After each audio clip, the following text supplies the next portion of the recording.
तो हम पिछले क्लास में बतला रहे थे शायद एक्सट्रैक्शन ऑफ जिंक, यही ना? हम पिछले क्लास में आपको बतला रहे थे एक्सट्रैक्शन ऑफ जिंक यानी जिंक का निष्कर्षण। एक्सट्रैक्शन ऑफ जिंक, जिंक का निष्कर्षण, सही है। इसमें हम बतलाए थे आपको जिंक के निष्कर्षण में 3-4 पॉइंट आपको लिखाए थे, याद कीजिए जरा सा। पहला हम लिखाए थे, याद कीजिएगा, कौन कौन सा ओर्स है, आयस का नाम लिखा चुके हैं। पहला प्रक्रिया, पहला स्टेप है आपका, कोई भी निष्कर्षण लिखने से पहले आपको लिखना पड़ेगा ओर्स कौन कौन। दूसरा हम बतला दिए कंसंट्रेशन ऑफ ओर्स, आयस का सांद्रण भी लिखा है, जरा देखिए, जिसमें लिखा है कि आयस का सांद्रण हैन उत्प्लवन विधि द्वारा, यही लिखा है फ्रॉग फ्लोटेशन प्रोसेस, जिसको आप कहते थे कंसंट्रेशन ऑफ ओर्स, आयस का सांद्रण, कंसंट्रेशन ऑफ, सही है। तीसरा प्रक्रिया भी हम बतला दिए हैं, देखिए जरा, रोस्टिंग, जारन या भर्जन। तीसरा प्रक्रिया भी हम बतला दिए हैं, रोस्टिंग, जारन या, और चौथा भी बतला दिए हैं आपको, याद कीजिएगा, reduction, carbon reduction process, reduction. चौथा भी बतला दिए हैं आपको रिडक्शन, और रिडक्शन में सुबह कार्बन रिडक्शन प्रोसेस। यहाँ तक हम कर दिए carbon reduction, carbon reduction process, carbon अवकरण, यहाँ तक हो चुका है। चलिए आज अब जो जाएंगे वो जिंक का प्यूरिफिकेशन करेंगे। प्यूरिफिकेशन मतलब शुद्धिकरण। चलिए हेडिंग डालिए, प्यूरिफिकेशन ऑफ जिंक। आगे बढ़ते हैं, अब हम चलते हैं, लास्ट मेरा स्टेप है, that is the purification of metal.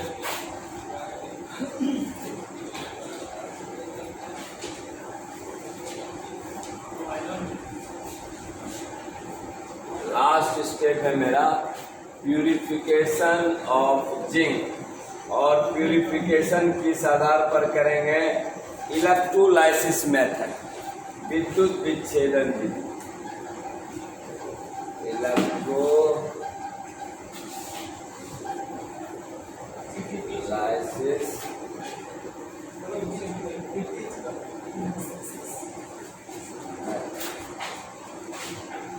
Zinc का शुद्धिकरण और विद्युत विच्छेदन विधि।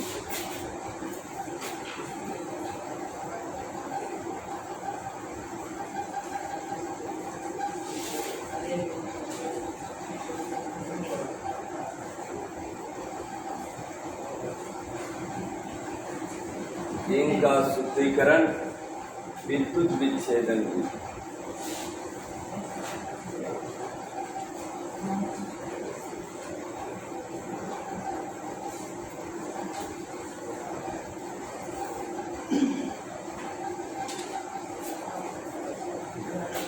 जिंक का शुद्धिकरण, विद्युत विच्छेदन। हम पिछले क्लास में भी आपको बतलाए हैं, याद कीजिएगा, कि इस विधि में शुद्ध धातु का कैथोड यानी प्योर जिंक का कैथोड, ऊपर वाला मिटाते हैं,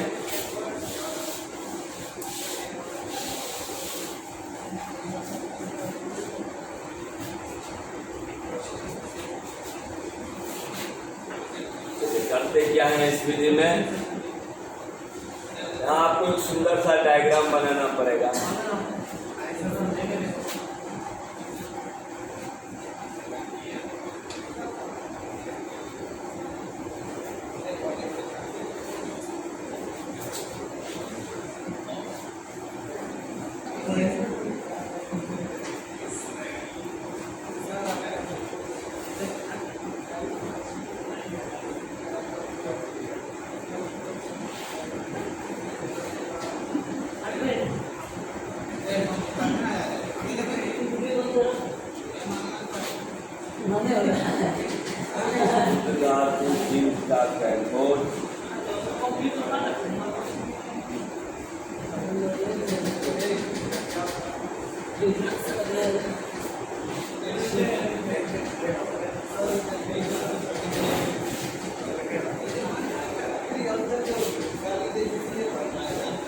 कैथोड पर कौन सा चार्ज? माइनस। और एनोड पर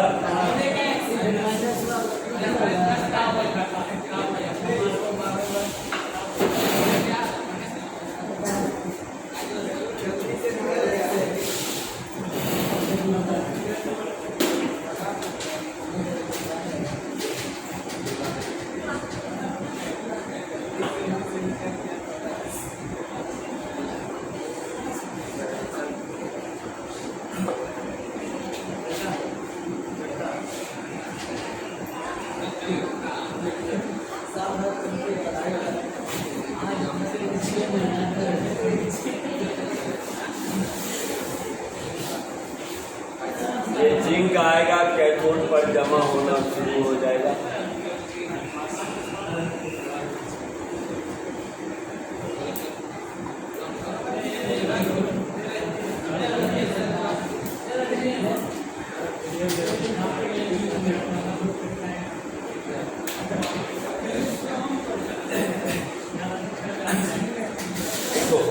इस प्रक्रिया में शुद्ध जिंक का कैथोड, शुद्ध जिंक का कैथोड तथा अशुद्ध जिंक का एनोड के रूप में लिया जाता है। शुद्ध जिंक का कैथोड तथा अशुद्ध जिंक का एनोड के रूप में लिया जाता है।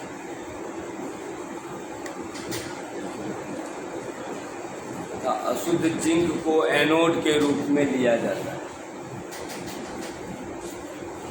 तथा धातु के जलीय लवण ZnSO4 को तथा धातु के जलीय लवण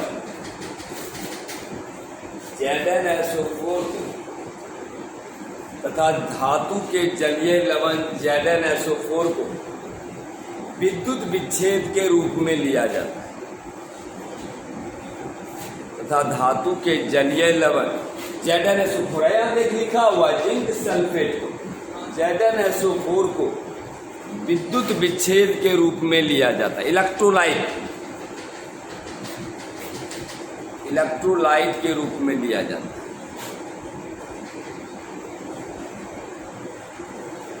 विद्युत विच्छेद के रूप में लिया जाता है। विद्युत धारा प्रवाहित करने के फलस्वरूप विद्युत धारा प्रवाहित करने के फलस्वरूप विद्युत धारा प्रवाहित करने के फलस्वरूप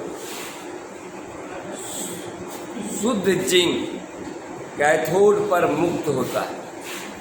विद्युत धारा प्रवाहित करने के फलस्वरूप शुद्ध जिंक कैथोड पर मुक्त होता है। शुद्ध जिंक कैथोड पर मुक्त होता है।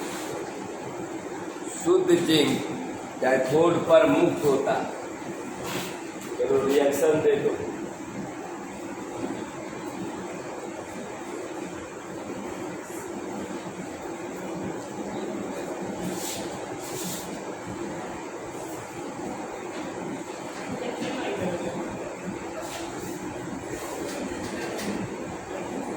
चलो कैथोड एनोड दोनों पर रिएक्शन दिखलाना होगा आपको।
दे दीजिए तो रिएक्शन।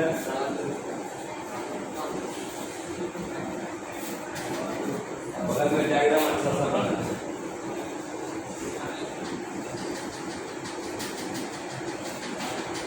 सब वीडियो डालते जा रहे हैं, देखता है कि नहीं? ये जाके देखो, क्लास वाला जो वीडियो है सामने लोड कर दे क्या, लोग वीडियो देखती ही नहीं है। डेली क्लास वाला डेली यूट्यूब पर जाए, इसका क्लास छूट जाए यूट्यूब पर जाके देख लिया।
या इस तरह से जिंक का निष्कर्षण आपका खत्म। अगर एग्जाम में 5 नंबर में ही क्वेश्चन आएगा तो जहां से हम लिखाए ना, कहां से, ओर से, देखो उल्टा जरा सा,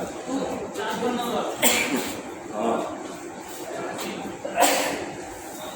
वहां से लेकर यहां तक आपको लिखना है। कहां से, ओर से, वहां से लेकर यहां तक कंप्लीट करना है। ठीक है, चलिए अब चलते हैं हेडिंग डालो, एक्सट्रैक्शन ऑफ आयरन। आयरन का निष्कर्षण,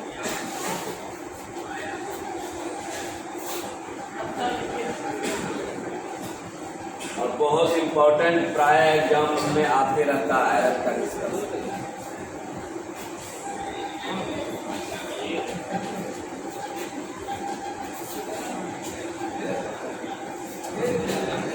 चलो डालो एक्सट्रैक्शन ऑफ आयरन।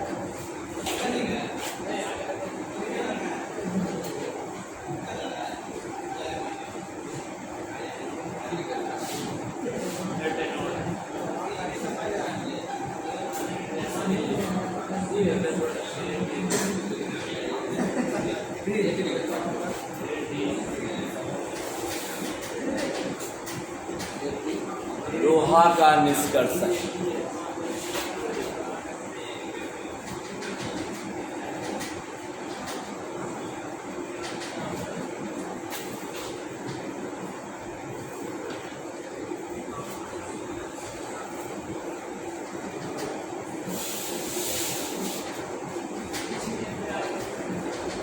चलिए अगला टॉपिक है जिंक आपका खत्म हो गया।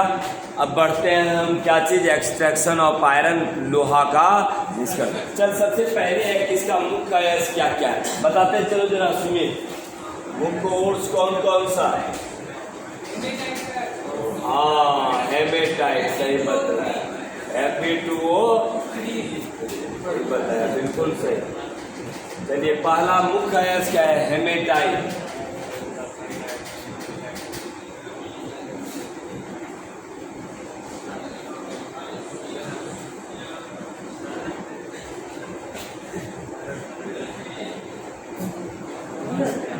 ये मुख्य अयस्क है जिससे हम आयरन का निष्कर्षण करें।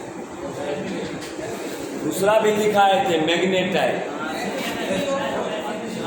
Fe3O4 लिखते भी जाएगा मैग्नेटाइट।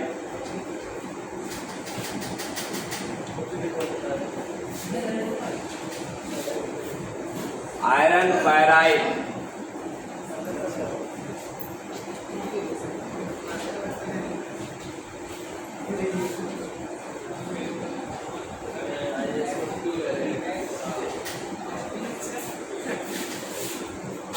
तो ये आपका हेमेटाइट जो है वो मुख्य अयस्क है। पहले तो हमको अयस्क का नाम लिखना है और जो मुख्य अयस्क है जिससे हम लोहा का, अगर एग्जाम में आ जाएगा कि आयरन का मुख्य अयस्क जिससे आयरन का निष्कर्षण किया जाता है तो आपको हेमेटाइट में मारना है Fe2O3 में।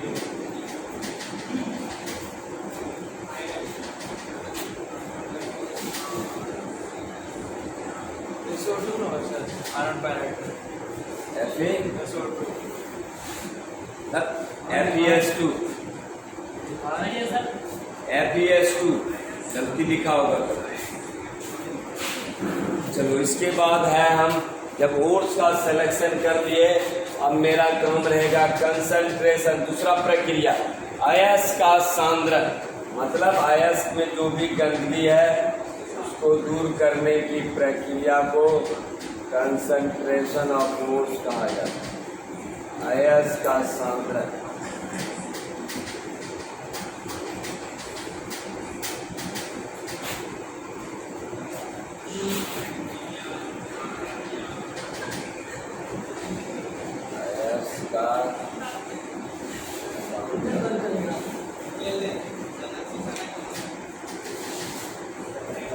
और हमको लगता है कि यहाँ पर हम एक डायग्राम बनाए थे, याद कीजिएगा। इसका सांद्रण मैग्नेटिक सेपरेशन मेथड द्वारा किया जाता है। डायग्राम भी बनाए होंगे आप, याद कीजिए। इस तरह का मैग्नेटिक रोलर लगा रहता है,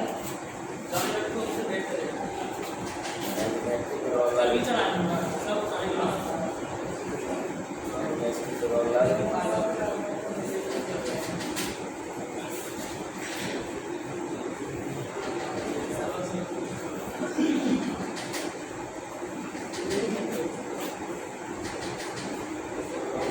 यहाँ ऊपर से क्या डालते थे रे? ऊपर से पाउडर डोर ला रहे हैं।